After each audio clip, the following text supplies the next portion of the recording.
क्या आपने कभी नोटिस किया है कि मार्केट हमेशा आपके अगेंस्ट क्यों जाती है?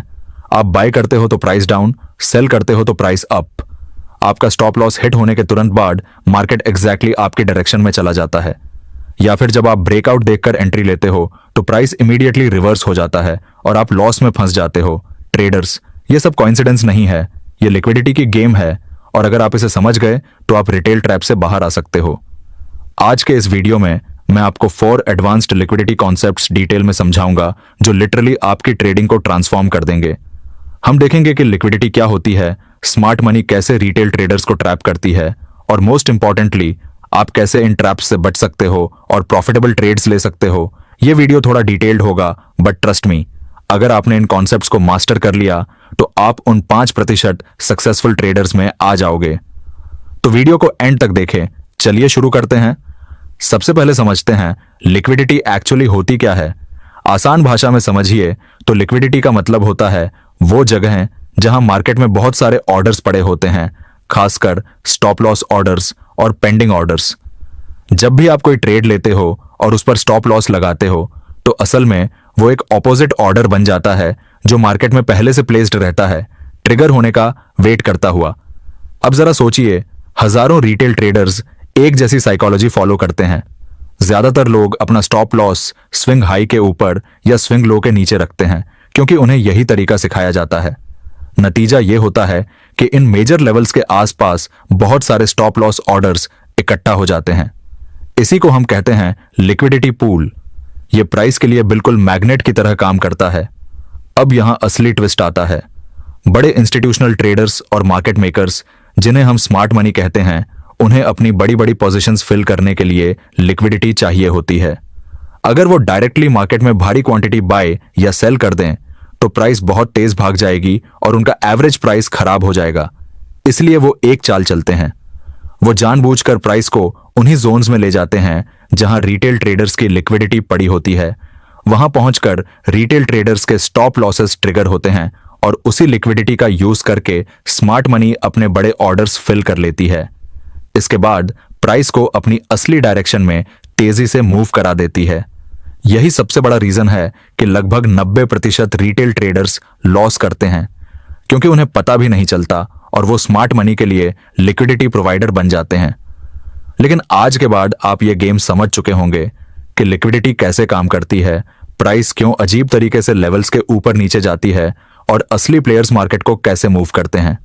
चलो अब प्रैक्टिकल कॉन्सेप्ट्स पर आते हैं। सबसे पहली और सबसे इंपॉर्टेंट चीज है करंट ट्रेडिंग रेंज को आइडेंटिफाई करना। जब तक आपको यह क्लियर नहीं होगा कि मार्केट अभी किस रेंज में चल रही है, तब तक आप लिक्विडिटी कॉन्सेप्ट्स को सही तरीके से अप्लाई ही नहीं कर सकते। ट्रेडिंग रेंज वह एरिया होता है जहां पर अभी प्राइस ऑपरेट कर रही होती है और जहां पर एक्टिव लिक्विडिटी बिल्ड हो रही होती है। यह रेंज इसलिए बहुत इंपॉर्टेंट होती है क्योंकि इसी से आपको पता चलता है कि कौन सी लिक्विडिटी इंटरनल है और कौन सी एक्सटर्नल, और यही डिफरेंस कई बार पूरा गेम चेंज कर देता है। ट्रेडिंग रेंज आइडेंटिफाई करने का प्रॉपर मेथड यह है कि आपको अपनी एंट्री टाइम फ्रेम से एक हायर टाइम फ्रेम पर जाना होगा। फॉर एग्जाम्पल, अगर आप 5 मिनट का चार्ट पर ट्रेड करते हो तो 15 मिनट या 1 घंटे का चार्ट देखो। हायर टाइम फ्रेम पर जाने से आपको ब्रॉडर मार्केट स्ट्रक्चर बहुत क्लियरली दिखाई देता है। अब उस हायर टाइम फ्रेम पर आपको ढूंढना है लास्ट वैलिड और कंफर्म्ड ब्रेक ऑफ स्ट्रक्चर, मतलब BOS। यह तब होता है जब प्राइस एक स्ट्रॉन्ग और डिसाइसिव इंपल्स मूव के साथ प्रीवियस मार्केट स्ट्रक्चर को तोड़ देती है। अप ट्रेंड में BOS तब माना जाता है जब प्राइस प्रीवियस स्विंग हाई को स्ट्रॉन्ग बुलिश कैंडल्स के साथ ब्रेक कर दे। डाउन ट्रेंड में BOS तब माना जाता है जब प्राइस प्रीवियस स्विंग लो को स्ट्रॉन्ग बेरिश मोमेंटम के साथ तोड़ दे। यही इंपल्स लेग जो BOS क्रिएट करता है आपकी करंट ट्रेडिंग रेंज को डिफाइन करता है। इस इंपल्स मूव की स्टार्टिंग पॉइंट से लेकर करंट प्राइस लेवल तक का पूरा एरिया आपकी एक्टिव ट्रेडिंग रेंज होता है। इस रेंज के अंदर जो भी स्विंग हाइज और स्विंग लोज बनते हैं वो सब पोटेंशियल इंटरनल लिक्विडिटी पॉइंट्स होते हैं, और जो लेवल्स इस रेंज के बाहर होते हैं, जैसे पुराने मेजर हाइज और लोज, वो एक्सटर्नल लिक्विडिटी जोन्स बन जाते हैं। एग्जाम्पल से समझते हैं। मान लो प्राइस ने 100 से 150 तक एक स्ट्रॉन्ग बुलिश इंपल्स मूव दिया और 120 के प्रीवियस हाई को ब्रेक करके अप ट्रेंड कंफर्म कर दिया। अब 100 से 150 तक का पूरा एरिया आपकी करंट ट्रेडिंग रेंज बन गया। इस रेंज के अंदर 110, 120, 130 के आसपास जो भी छोटे छोटे हाईज और लोज बनेंगे वो इंटरनल लिक्विडिटी कहलाएंगे, और 100 के नीचे जो पुराने लोज थे वो एक्सटर्नल लिक्विडिटी बन जाएंगे। अब आते हैं गेम के सबसे इंपॉर्टेंट रूल्स पर, एक्सटर्नल लिक्विडिटी और इंटरनल लिक्विडिटी। ये दो कॉन्सेप्ट्स अगर आपने सही तरीके से समझ लिए तो आपकी ट्रेडिंग सच में नेक्स्ट लेवल पर चली जाएगी। सबसे पहले बात करते हैं एक्सटर्नल लिक्विडिटी की। ये वो लिक्विडिटी होती है जो आपकी आइडेंटिफाइड ट्रेडिंग रेंज के पूरी तरह बाहर मौजूद होती है। आमतौर पर यह मेजर स्विंग हाइज के ऊपर और मेजर स्विंग लोज के नीचे होती है। अब थोड़ा लॉजिकली सोचिए, जब मार्केट बुलिश होती है और लोग बाय कर रहे होते हैं तो वो अपना स्टॉप लॉस कहां लगाएंगे? ज्यादातर लोग रीसेंट मेजर लो के नीचे, और जो लोग सेल कर रहे होते हैं वो अपना stop loss recent major high के ऊपर रखते हैं। मतलब साफ है, इन ऑब्वियस लेवल्स के ठीक बाहर हजारों स्टॉप लॉस ऑर्डर पड़े होते हैं। यही क्लस्टर कहलाते हैं एक्सटर्नल लिक्विडिटी, और यही स्मार्ट मनी के लिए सबसे फेवरेट हंटिंग ग्राउंड होता है। जब बड़े इंस्टीट्यूशनल प्लेयर्स को मल्टी मिलियन डॉलर की पोजीशन एंटर करनी होती है तो उन्हें बहुत ज्यादा लिक्विडिटी चाहिए होती है। इतनी लिक्विडिटी उन्हें छोटे इंटरनल मूव्स से नहीं मिल सकती, इसलिए वो जानबूझकर प्राइस को एक्सटर्नल लिक्विडिटी जोन्स तक पुश करते हैं। वहां रिटेल ट्रेडर्स के स्टॉप लॉस ट्रिगर करवाते हैं, अपने बड़े ऑर्डर्स फिल करते हैं, और उसके बाद असली मूव शुरू होता है, अक्सर ऑपोजिट डायरेक्शन में। एक सिंपल एग्जांपल समझिए। मान लीजिए प्राइस ने 18,000 से 18,500 का रेंज बना रखा है अप ट्रेंड में, तो 17,900 से 17,950 के आसपास बहुत सारे स्टॉप लॉस होंगे, खासकर उन लोगों के जो सेल में हैं। अगर स्मार्ट मनी को बाय करना है तो वो पहले प्राइस को नीचे 17,900 तक गिराएगी, सारे स्टॉप लॉस ट्रिगर करवाएगी, वहां चीप प्राइस पर भारी बाइंग करेगी और फिर मार्केट को ऊपर की तरफ ढकेल देगी। यही होता है असली मैनिपुलेशन। अब बात करते हैं इंटरनल लिक्विडिटी की। इंटरनल लिक्विडिटी वो होती है जो आपकी ट्रेडिंग रेंज के अंदर मौजूद रहती है। यह कई फॉर्म्स में दिखाई देती है, जैसे फेयर वैल्यू गैप्स FVG, जहां बहुत तेज मूवमेंट हुआ और ऑर्डर्स ठीक से फिल नहीं हो पाए। मार्केट अक्सर वापस आकर इन गैप्स को फिल करती है। फिर होते हैं वॉल्यूम इम्बैलेंसेस, जहां बाइंग और सेलिंग प्रॉपरली बैलेंस नहीं थी और इनएफिशिएंसी बन गई। और फिर आते हैं रेंज के अंदर बने छोटे छोटे इंटरनल स्विंग हाइज और स्विंग लोज। इनके ऊपर नीचे भी लिक्विडिटी जमा होती है, लेकिन एक्सटर्नल लिक्विडिटी जितनी बड़ी नहीं होती। अब यहां सबसे जरूरी बात ध्यान से समझिए, क्योंकि यही जगह है जहां ज्यादातर ट्रेडर्स गलती कर देते हैं। इंटरनल लिक्विडिटी स्मार्ट मनी का फाइनल टारगेट नहीं होती। यह बहुत इंपॉर्टेंट पॉइंट है। स्मार्ट मनी इंटरनल लिक्विडिटी को एक तरह से फ्यूल की तरह इस्तेमाल करती है ताकि वो एक्सटर्नल लिक्विडिटी तक मूव कर सके। इसे ऐसे समझिए जैसे रॉकेट लॉन्च होने से पहले थोड़ा नीचे दबता है ताकि ऊपर जाने के लिए ज्यादा ताकत बना सके। उसी तरह अगर मार्केट का असली टारगेट ऊपर की एक्सटर्नल लिक्विडिटी है तो प्राइस पहले नीचे इंटरनल लिक्विडिटी कलेक्ट करेगी, FVG फिल करेगी, इंटरनल लोस के स्टॉप लॉस लेगी और फिर उसी मोमेंटम और लिक्विडिटी का इस्तेमाल करके जोरदार मूव करेगी एक्सटर्नल टारगेट की तरफ। अब एक रियल टाइप एग्जांपल लेते हैं। मान लीजिए ट्रेडिंग रेंज 500 से 600 के बीच है। रेंज के ऊपर 620 पर एक्सटर्नल लिक्विडिटी है क्योंकि वहां प्रीवियस हाई है। रेंज के अंदर 540 और 520 पर FVG बने हुए हैं और 530 पर एक इंटरनल स्विंग लो है। स्मार्ट मनी क्या करेगी? पहले प्राइस को 540 तक लाएगी, फिर 530 तक गिराएगी, फिर 520 तक, यानी धीरे धीरे इंटरनल लिक्विडिटी कलेक्ट करेगी। और जब इनफ लिक्विडिटी और मोमेंटम इकट्ठा हो जाएगा तब 600 का लेवल तोड़कर सीधा 620 की एक्सटर्नल लिक्विडिटी की तरफ मूव करेगी। अब सोचिए, अगर आपको इंटरनल और एक्सटर्नल लिक्विडिटी का फर्क नहीं पता होगा तो आप क्या करेंगे? आप हर छोटे डाइप को रिवर्सल समझेंगे, उल्टी एंट्री ले लेंगे और बार बार ट्रैप होते रहेंगे। इसीलिए यह कॉन्सेप्ट बहुत ज्यादा क्रूशल है। अगर आपने इसे सही से समझ लिया तो आप रिटेल क्राउड से अलग सोचना शुरू कर देंगे और मार्केट की चाल पहले पढ़ पाएंगे। अब आते हैं शायद सबसे फैसिनेटिंग कॉन्सेप्ट पर, लिक्विडिटी चेन या डायनामिक लिक्विडिटी। यह कॉन्सेप्ट समझाता है कि मार्केट में लिक्विडिटी कैसे फ्लो होती है और कैसे इंटरनल और एक्सटर्नल लिक्विडिटी के बीच एक कांस्टेंट रोटेशन चलता रहता है। मार्केट रैंडमली नहीं चलती, यह एक रिदम फॉलो करती है, एक पैटर्न। प्राइस लगातार एक लिक्विडिटी टारगेट से दूसरे लिक्विडिटी टारगेट की तरफ मूव करती रहती है। यह मूवमेंट बिल्कुल चेन रिएक्शन की तरह होती है। पहले इंटरनल, फिर एक्सटर्नल, फिर वापस इंटरनल, फिर दूसरी साइड का एक्सटर्नल। अगर आप इस रिदम को समझ गए तो आप लिटरली एंटिसिपेट कर सकते हो कि प्राइस नेक्स्ट कहां जा सकती है। चलो इसे स्टेप बाय स्टेप समझते हैं। Internal to external flow. जब प्राइस किसी एक डायरेक्शन में एक्सटर्नल लिक्विडिटी की तरफ मूव कर रही होती है तो बीच में वह कई इंटरनल लिक्विडिटी पॉइंट्स को टच करती है। हर इंटरनल पॉइंट एक तरह का स्टेपिंग स्टोन होता है। प्राइस वहां लिक्विडिटी ग्रैब करती है और फिर अगले लेवल की तरफ मूव करती है। फेयर वैल्यू गैप बिहेवियर, यह बहुत इंपॉर्टेंट ऑब्जर्वेशन है। जब प्राइस किसी एफवीजी में एंटर करती है तो उसका बिहेवियर अगली डायरेक्शन का स्ट्रॉन्ग हिंट देता है। अगर प्राइस एफवीजी को बहुत क्विकली फिल करके बिना रुके, बिना कंसोलिडेट किए तेजी से बाहर निकल जाती है तो इसका मतलब होता है कि उस डायरेक्शन में स्ट्रॉन्ग मोमेंटम है और अगला लिक्विडिटी टारगेट जल्दी हिट हो सकता है, मोस्ट प्रोबेबली कोई एक्सटर्नल लिक्विडिटी।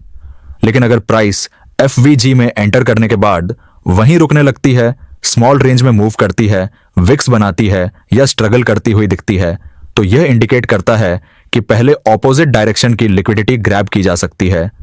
हो सकता है कि मार्केट पहले दूसरी साइड की इंटरनल या एक्सटर्नल लिक्विडिटी ले और उसके बाद ओरिजिनल डायरेक्शन में मूव कंटिन्यू करे। मार्केट हमेशा एक वेव पैटर्न में चलती है। एग्जाम्पल के तौर पर समझिए, प्राइस ऊपर जाकर एक्सटर्नल लिक्विडिटी ग्रैब करती है, फिर नीचे आती है इंटरनल एफवीजी फिल करने के लिए, फिर थोड़ा और नीचे जाकर इंटरनल स्विंग लो की लिक्विडिटी लेती है, फिर वापस ऊपर की तरफ पुश करती है, नया एक्सटर्नल हाई ग्रैब करती है और यही साइकिल बार बार रिपीट होता रहता है। इस रोटेशन को समझने से आपको यह क्लियर होने लगता है कि करंट मूव सिर्फ इंटरनल लिक्विडिटी ग्रैब है या रियल में कोई बड़ा एक्सटर्नल लिक्विडिटी मूव चल रहा है। अगर प्राइस ने अभी अभी एक्सटर्नल लिक्विडिटी ग्रैब की है और अब वापस रेंज में आ रही है तो हाई प्रोबेबिलिटी होती है कि अब ऑपोजिट साइड की एक्सटर्नल लिक्विडिटी अगला टारगेट बनेगी। हायर टाइम फ्रेम अलाइनमेंट, यहां एक और इंपॉर्टेंट लेयर ऐड होती है। लिक्विडिटी चेन हमेशा हायर टाइम फ्रेम के ओवरऑल ट्रेंड के फेवर में ज्यादा स्ट्रांग होती है। अगर वीकली चार्ट बुलिश ट्रेंड में है तो डेली और आवरली टाइम फ्रेम पर भी अपसाइड एक्सटर्नल लिक्विडिटी ग्रैब होने के चांसेस ज्यादा रहते हैं, चाहे बीच में इंटरनल लिक्विडिटी ग्रैब्स की वजह से करेक्शंस क्यों ना आए।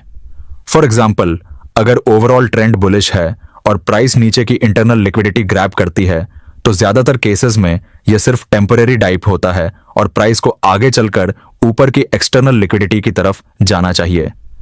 लेकिन अगर ओवरऑल ट्रेंड बेरिश है और प्राइस ऊपर की इंटरनल लिक्विडिटी ग्रैब कर रही है तो वह सिर्फ एक रिलीफ रैली हो सकती है और उसके बाद नीचे जाने के चांसेस ज्यादा होते हैं।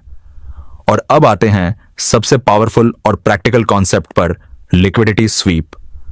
अगर आप सिर्फ यह एक कंसेप्ट भी प्रॉपर्ली समझ गए तो मैं कॉन्फिडेंस से कहता हूं कि आपकी ट्रेडिंग एक्यूरेसी इंप्रूव हो जाएगी, क्योंकि यही वो कंसेप्ट है जो आपको सीधे रिटेल ट्रैप्स से बचाता है। अब समझते हैं कि लिक्विडिटी स्वीप होती क्या है। लिक्विडिटी स्वीप तब होती है जब प्राइस किसी की लेवल को क्रॉस करती है, ऊपर या नीचे, वहां मौजूद लिक्विडिटी को ग्रैब करती है और फिर इमीडिएटली उसी लेवल के रेंज के अंदर वापस क्लोज हो जाती है। इसके बाद प्राइस अक्सर ऑपोजिट डायरेक्शन की लिक्विडिटी की तरफ स्ट्रॉन्ग मूव करती है। अब इसे विजुअली समझिए। मान लीजिए एक स्विंग हाई है, प्राइस हाई के ऊपर तक चली जाती है, यानी हाई का ब्रेकआउट दिखाकर ऊपर जितने भी बाय स्टॉप्स थे सब ट्रिगर हो जाते हैं और फिर वही कैंडल या अगली कैंडल वापस लेवल के नीचे क्लोज हो जाती है। यह एक क्लासिक लिक्विडिटी स्वीप है।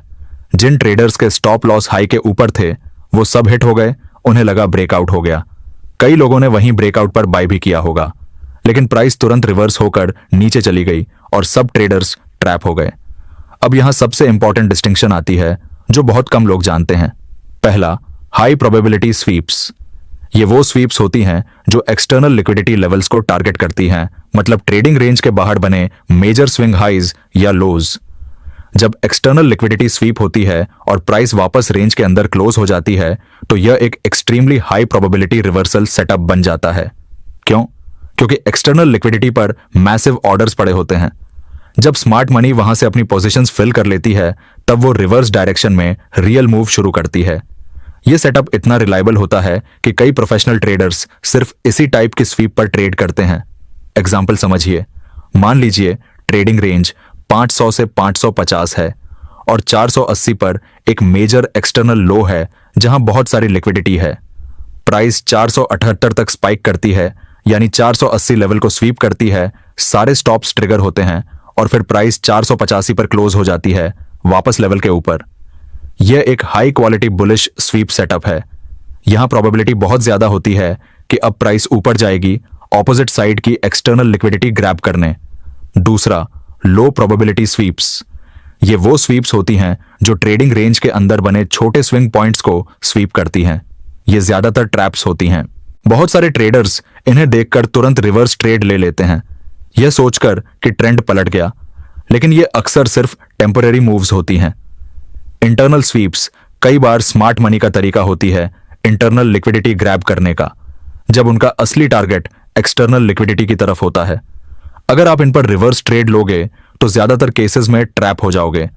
एग्जाम्पल देखिए, उसी 500 से 550 रेंज में 520 पर एक इंटरनल स्विंग लो है। प्राइस 518 तक जाती है और फिर 522 पर क्लोज हो जाती है। यह इंटरनल स्वीप है।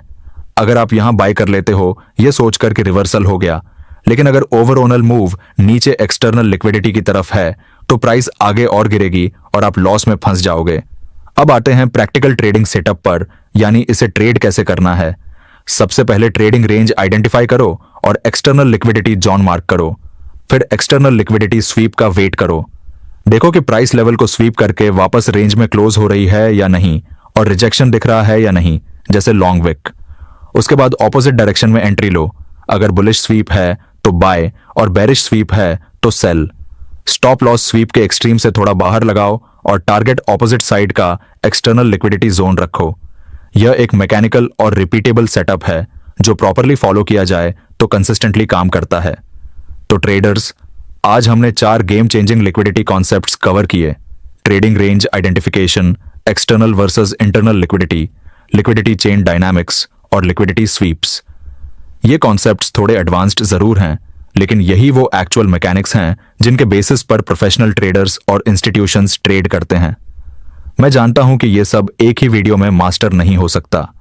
इसके लिए आपको खुद अपने चार्ट्स पर जाकर लगातार प्रैक्टिस करनी पड़ेगी। अगर वीडियो पसंद आई हो तो लाइक और कमेंट करें लिक्विडिटी मास्टर, और चैनल पर नए हो तो चैनल को सब्सक्राइब जरूर कर लें।